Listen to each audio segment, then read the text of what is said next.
Hi everyone. Hope everyone's doing well.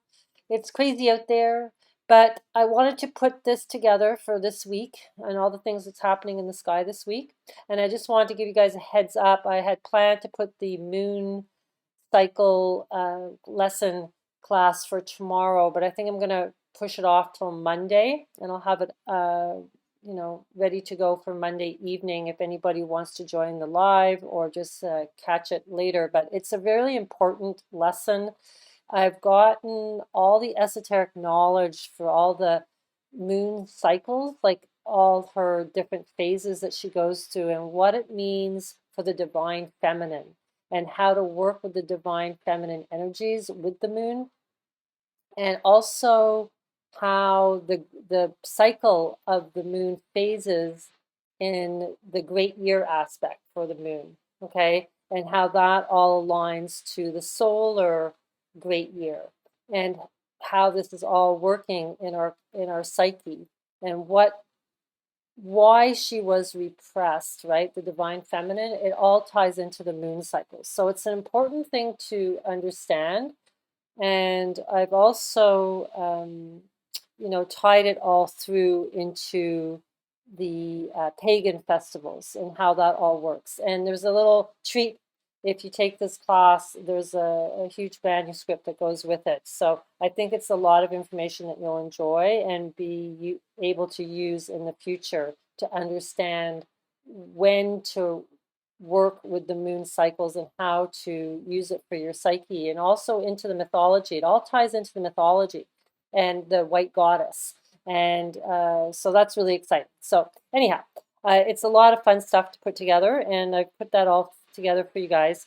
So, I just want to go over what's going on this week because Venus is coming out of her Lucifer stage, and I want to show you what that looks like and where that's happening, and also the eclipse we have on October 25th.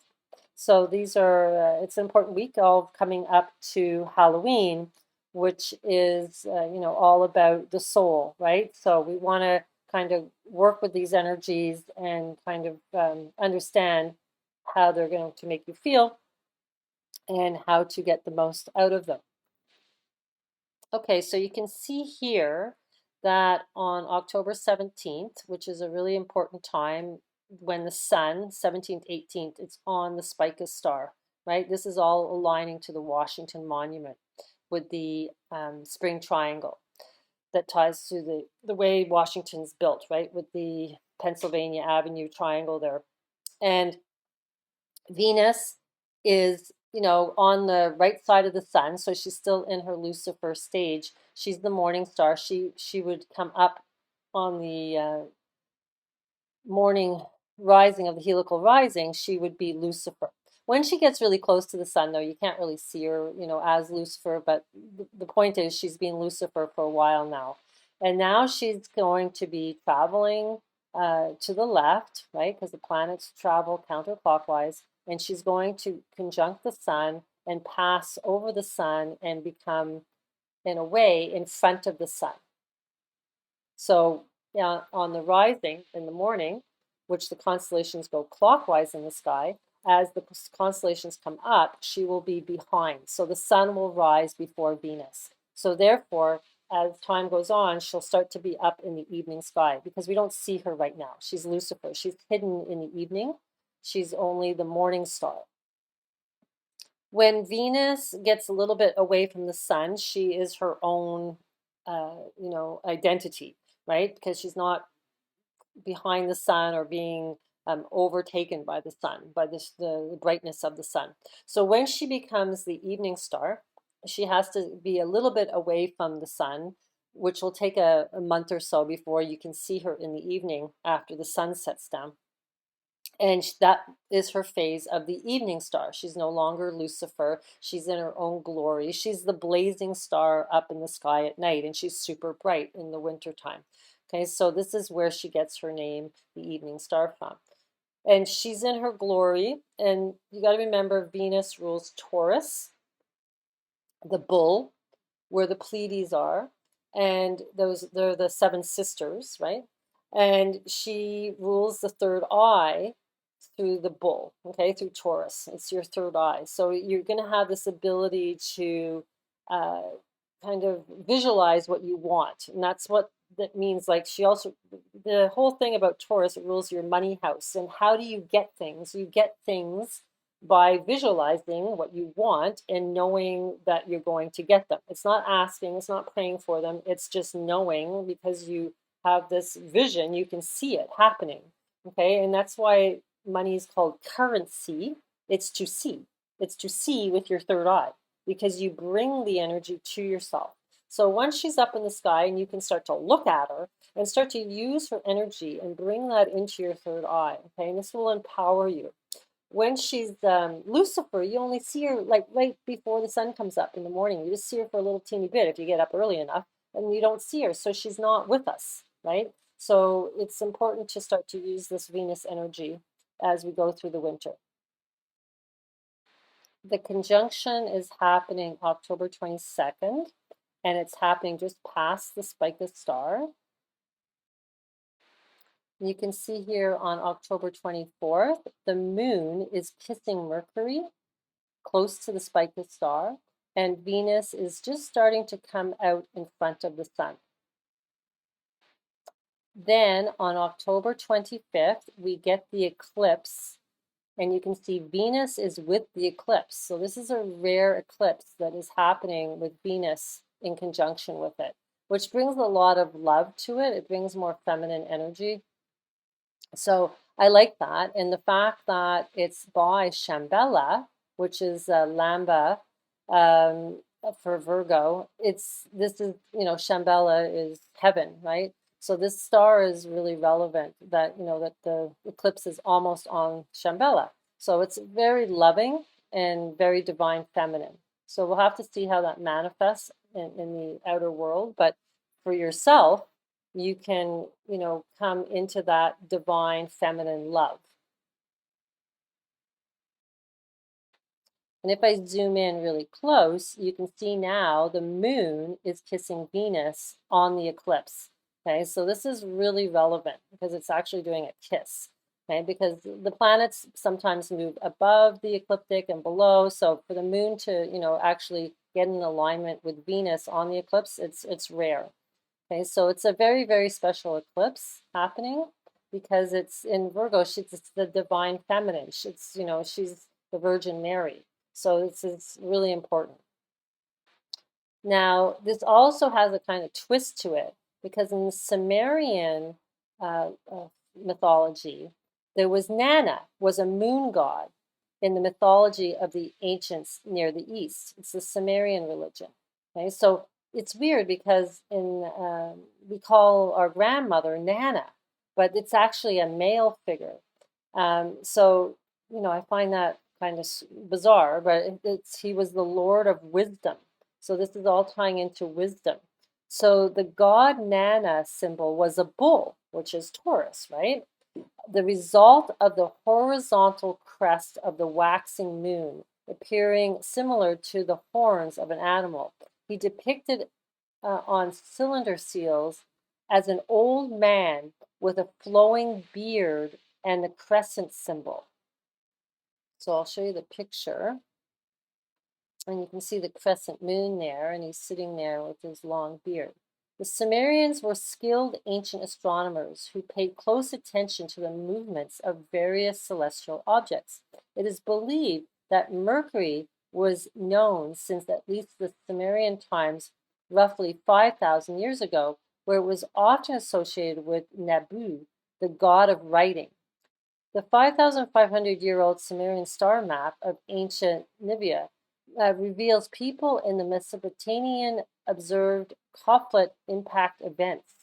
Sumerians were naturally also interested in observing the moon phases, so it's only natural that the moon god Nana was closely linked to science and astronomy. So this basically what they're telling us is the moon phases are really important. And I've actually come to really understand the moon phases. And this class that I'm going to be doing on Monday is really diving deep into understanding the moon phases. And actually, I've actually figured out the whole meaning of the dark side of the moon, okay, and what that means. And so um, I like this because we're talking about the crescent, okay? The crescent moon being the horns. Now, the crescent moon, as you guys know, if you've watched my channel, it's actually the Cheshire smile of a cat, right? In Alice in Wonderland. It's the Cheshire Moon. There's actually a thing called the Cheshire Moon, and it happens in the wintertime just on the west.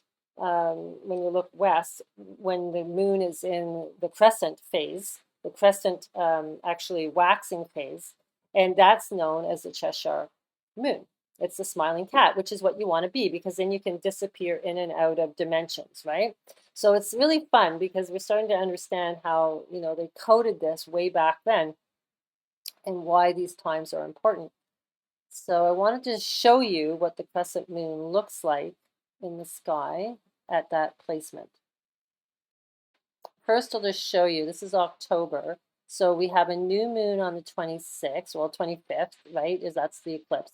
And then it slowly comes into the waxing crescent. It gets bigger and bigger. And so the crescent is like a backward C, right? And then close to Halloween on the 30th, 31st, it's the first quarter, but it's a crescent coming up to Halloween. Here you can see it, October 30th in Sagittarius at the west. So if you look west, you'll see that crescent moon around 9 o'clock at night.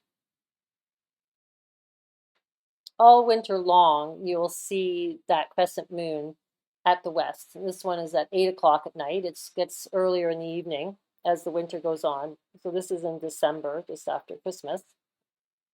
What's going on with the other planets? We have Mars is in the Silver Gate of Taurus, like between the horns. It's going retrograde October 30th, so just a day before Halloween, and it's retrograde until January 13th.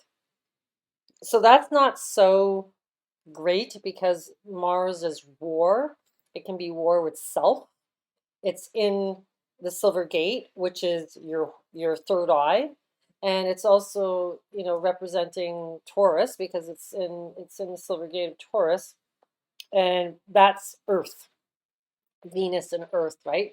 So it's like Mars is going retrograde. It's slow, so his aspect of war is stronger, right? Because he's like hanging out in that Silver Gate for a while, and I think that's why a lot of things are going crazy with the hurricanes and stuff that were going on because he was there. But retro, he's just hanging out there for a long time, so there could be some Earth changes.